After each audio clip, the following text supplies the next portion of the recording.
Hello and welcome everyone, my name is Capcan and today we're gonna look at our best Affliction Warlock Talent 3 builds from Dragonflight pre-patch. It's currently 2nd of November, which means that it's like almost 1 month of pre-patch ahead of us. We still have access to our legendaries, to our Covenant abilities, and we don't have enough talent points, which means that all these builds are gonna be changed when expansion hits. If you want to check all the updated versions when the expansion will be closer, subscribe to the channel. There will definitely be more content from me about all these topics. All the information was taken from Wowhead. I will have all the links to Wowhead article and builds that were mentioned in the article itself in pinned comment below the video. Let's read a little bit about the author. So this guide was written by Zyronic. You might know of me from my time as a world first raider and founding member of Liquid, or as an MDI caster. You can check out my Twitch, frequently stream. If you have any questions or comments, it's best to PM me on Discord. Yeah, so thanks for guide writers, thanks to Wowhead for like providing all this information that we can all together learn from. And I guess let's go with the builds themselves. So Affliction Warlock raid talent build. This is your main raid build, focusing on the most single target output. Yeah, very anticlimactic review of the builds. So we're going for we're taking Demonic Circle as our blink ability. We're not taking Burning Rush, we're not taking Fell Domination, as we were taken with both Demonology and Destruction Warlocks, which is definitely a little bit interesting that we're not taking Burning Rush especially, so less mobility, Demon Skin, your defensive ability, just gives you passive defensive stuff. Fell Armor, again, passive defensive stuff. Immortal Coil, your healing ability and incapacitating target if needed. Then we're going for Demonic Fortitude, just passive defensive stuff. Wrathful Minion, filling your soul shard increases the damage done by your primary pet, and here we're taking increases the attack speed of your primary pet. These two talents were picked with all the builds, with all the warlocks, because they just increase your damage, and it's not that much of damage. There's not that much damage talents in general builds, general talent trees of warlock totally. So Curses of Enfeeblement, you're gaining access to your Curse of Tongues and Curse of Exhaustion. Then stamina increase, here we're taking your Healstone, heal you for an additional portion of your health, and if any party or raid member uses their Healstone, you're healed as well, which is definitely very good for you, and you probably wouldn't skip this talent in Mythic Plus, or I don't know, yeah, in Mythic Plus as well. In Mythic Plus or raid, it's just gonna be free heals from just from the wazoo. Demonic Gateway, it's your main raid utility mobility skill.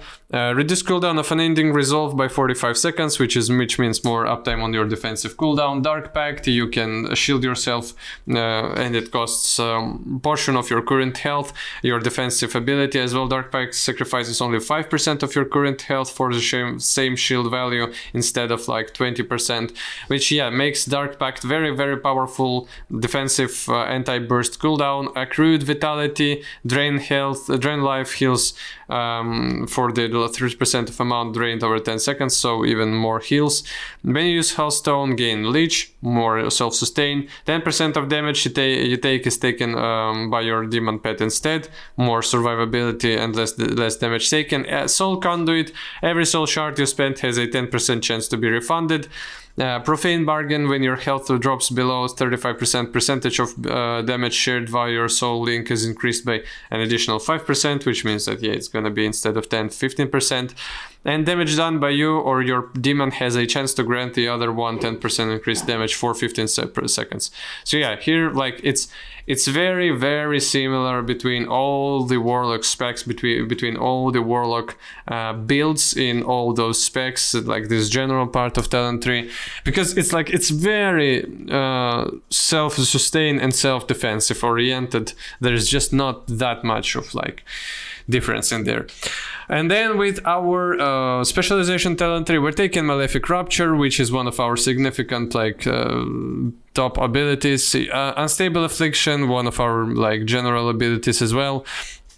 Then I guess like, yeah, let's go with this part first. We're taking Savian Teachings. Corruption is instant cast and instantly deals part of your spell power damage. Wreath in Agony. Agony's damage starts at 4 stacks and may now ramp up at up to 18 stacks. So more like more damage from your Agony. Phantom Singularity places a Phantom Singularity above the target, which consumes the life of all enemies, damaging over 16 seconds, healing you for 25% of damage done, which is definitely interesting for me because like it consumes the life of all enemies within 15 yards, and I would have thought that it's like more single target, more like AoE oriented cooldown, but it has to be good even in like single target, I guess. And then we're taking Grimoire. Oh, that's why we're not taking Fell Domination, because we wouldn't really be using our pets. That's first time I see we're taking Grimoire of Sacrifice. So yeah, Sacrifice is your demon pet for power, gaining its command demon ability and causing your spells to sometimes also deal additional shadow damage. Maybe that's like good because your dots are proccing and every proc can proc this passive. I don't know about that. But yeah, we're taking Grimoire of Sacrifice. Then in the center, more like, let's go like full left then. Nightfall. Corruption damage has a chance to cause your next Shadow Bolt or Drain Soul to deal increased damage. Shadow Bolt is instant cast and Drain Soul channels 50% faster when affected. Definitely very good for your like just momentarily procs.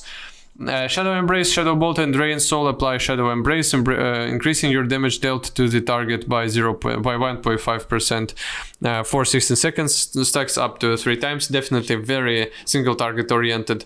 Cooldown, Soul Tap, just like Sacrifice percent of your soul each to gain a Soul Shard. Just like your resource generator. Creeping Death, your Agony, Corruption, Siphon Life, and Unstable Affliction deal damage faster. It's like multiplier of your damage. The Harvester of Souls, each time Corruption deals damage, it has 7% chance to deal shadow damage to the target and heal you for % of the damage. So yeah, just like additional damage procs, additional self-sustain. Drain Soul, we're taking this talent. It's your like channeling ability that you're dealing damage, and it's increased. You're generating soul shards if target dies, but that's probably not the thing for like raids. Yeah, so it has some procs with the Drain Soul, and it's just pretty good on enemies below 20% health. Inevitable Demise. Damaging an enemy with Agony increases damage of your next drain life by 15%. This effect stacks up to 50 times. Yeah, so that's definitely gonna, like, it's gonna emphasize you use your drain life more in order for heal yourself, and while doing that, you're gonna, like, deal quite a big damage. Withering Bolt, Shadow Bolt, and Drain Soul deal 7% increase damage up to 21% per damage over time effect you have on target, and you're gonna have all your damage over time effects on target because it's only one target, and this talent is definitely gonna be pretty good. Pandemic Invocation, Refreshing Corruption, Agony, Unstable Affliction, or Siphon Life with less than 5 seconds.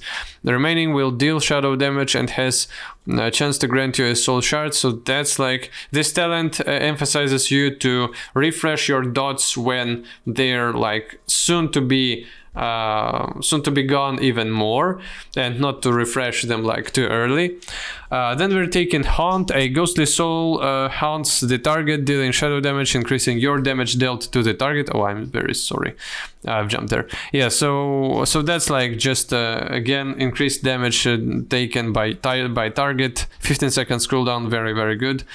Oh, so you can have like uptime, infinite uptime on this thing. 15 seconds cooldown and 18 seconds duration. Yeah. Then we're taking Seized Vitality. Haunt deals additional damage when the Haunt spell ends or is dispelled. The soul returns to you, healing for 100% of the damage it did to the target. So even increased... improved Haunt, and Haunted Soul, your Haunt spell, also increases the damage of your damage over time effects to all targets by 20% while active, which is quite massive.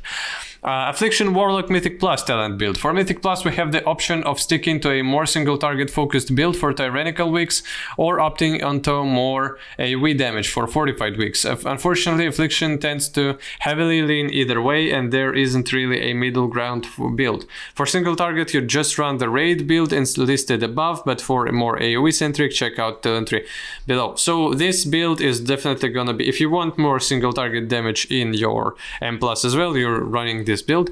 And here we have our like AoE centric build. So our general talent tree is just the same 100%, nothing changed at all. And with our so here we have way more like leaned onto right part of the talent tree. Yeah, so we're not taking Grimoire of Sacrifice, we're going for Vile Taint instead of like Phantom Singularity, which has 30 seconds cooldown, unleashes a Vile Explosion at the target location, dealing shadow damage over 10 seconds to 8 enemies, and apply I'm very sorry, God bless me.